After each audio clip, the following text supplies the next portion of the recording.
Welcome everybody to another World of Tanks replay. I'd like to wish everyone a happy new year and good luck on 2019. So we're starting the map here on Lakeville, and I generally have a very slow start to the game, usually since it helps me determine which flank I would have to cover, since the mouse is usually best for locking down certain lines, such as the 1 and 2 and 9 and 0 on the map there.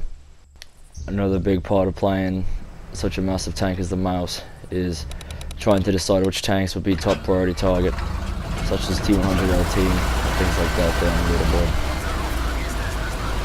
The general rule of thumb is, now granted everybody may not agree with this, and you could change it on the fly as you go, but a general rule of thumb is that you'd wait about 30 seconds to a minute to decide where you need to support the tank.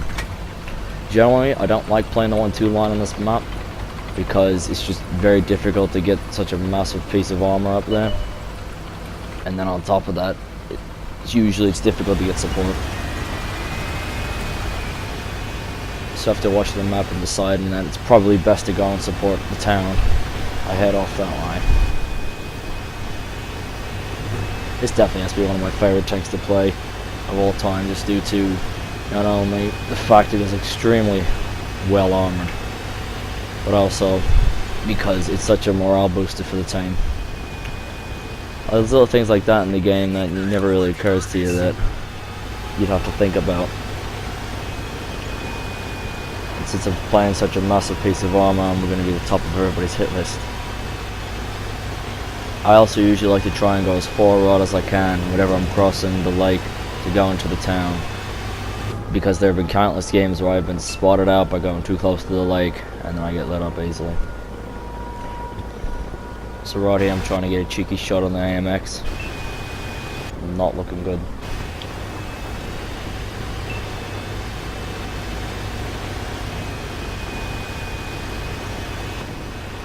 You also see me slightly angle my turret like that a lot in the replay, just to help dodge incoming rounds. However, on that angle it probably wouldn't help that much.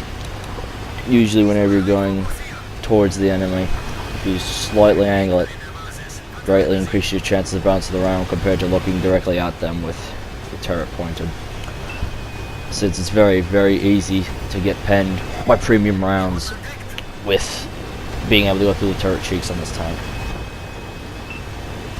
So here I get spotted. I try to move in a little bit closer behind the house to get some cover, because there is a very, very large group sometimes that sits on the enemy base, at the enemy spawn point, that I will just sit and shoot across.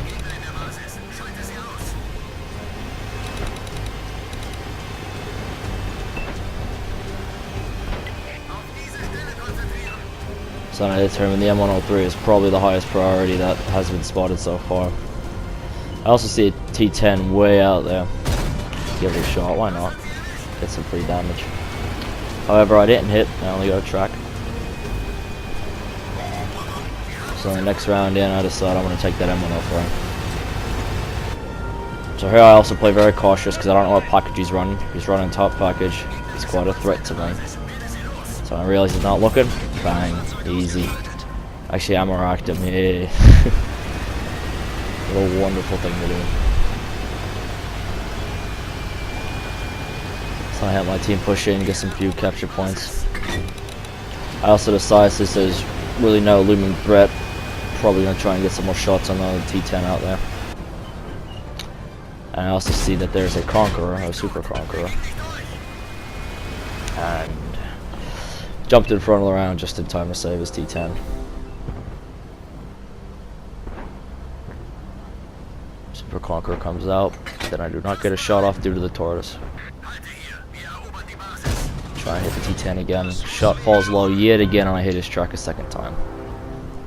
Sometimes I really feel like the rounds in this are quite heavy. So I am getting spotted. I assume it's because I'm firing my rounds, and it is, because the Super Conqueror is looking dead at me. Able to get a round off at him just in time.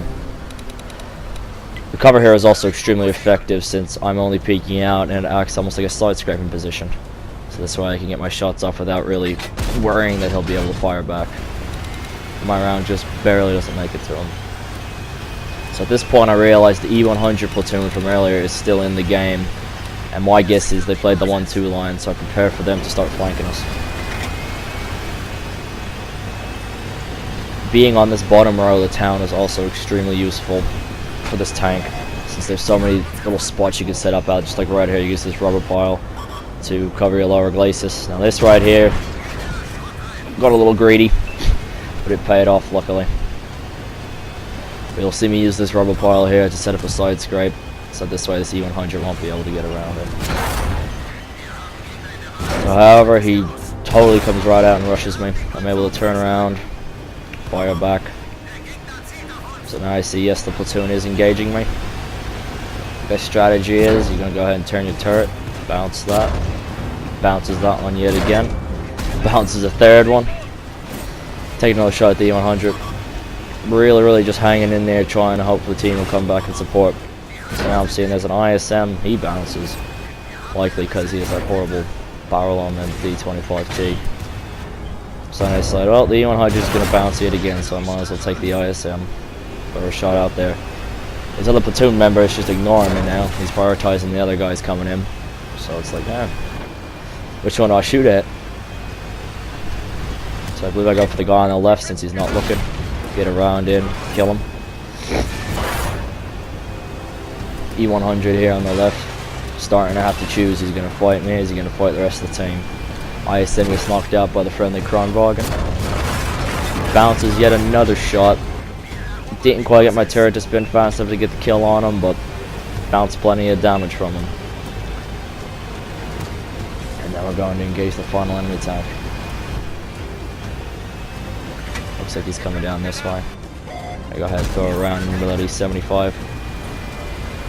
He gets lit on fire. And I can't quite make my turn. Other than that, that's game. Very good results, and just demonstrates the absolute power this tank has with its really strong armor and all.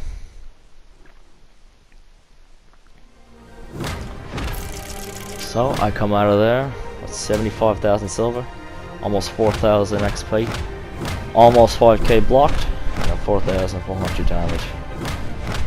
Absolutely wonderful game. So there you go, thanks for watching, guys.